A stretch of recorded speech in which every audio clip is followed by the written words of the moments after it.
দেখো এই অঙ্কটা তোমাদের এবছরের ডাব্লিউ পরীক্ষা দিয়েছে, আরো একটা অঙ্ক, এর আগে একটা অঙ্ক করেছি।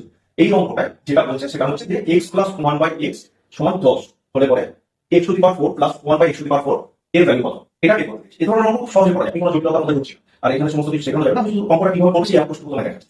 দেখো এই ধরনের অঙ্ক যদি তুমি দুবার ব্যবহার করো, তাহলে পরে দুগুণ করলে পরে দুবার তোমার এটার উত্তর বেরিয়ে আসবে। মানে কি বলছি যে x plus one by x y যেটা রয়েছে, সরি এক্স রয়েছে, সেটাকে তুমি যদি x square plus one by x square এটা ভ্যালু বের করো, এটা থেকে তাহলে এটা কি করছো, ডাবল করছো।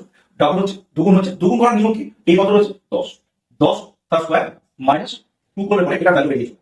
এটা ভ্যালু আমরা পেয়ে যাবো। তার মানে 10 10 কে 100 হয়, মাইনাস 2 কত হচ্ছে 98। তার মানে x to sorry x square plus 1 by x স্কয়ারের ভ্যালু কত পাচ্ছি আমরা 98 পাচ্ছি। এবার দেখো তার মানে x এর এখানে যেমন দ্বিগুণ, তার মানে x স্কয়ারের দ্বিগুণ তো x টু দি পাওয়ার 4, তার মানে এটাকেও যদি আমরা বের করতে হয়, তার মানে এটাকেও সেম ডাবল করার প্রসেস, এটাকে ডাবল করার প্রসেস আমরা যদি অ্যাপ্লাই করি তাহলে আমরা উত্তর পেয়ে যাবো। তোমাকে কি করতে হবে, দেখো 98 এর স্কয়ার মাইনাস 2 করে দিলে পরে আমরা উত্তরটা পেয়ে যাবো। 98 এর স্কয়ার কত হয়, দেখো এটা হয় হচ্ছে আমাদের 98 থেকে 2 মাইনাস করলে 96 আর 2 দুগুণে 4, তার মানে 04, অর্থাৎ 9604 মাইনাস 2। এখান থেকে যদি এটাকে ক্যালকুলেট করো কত আসছে, 9602 আসছে।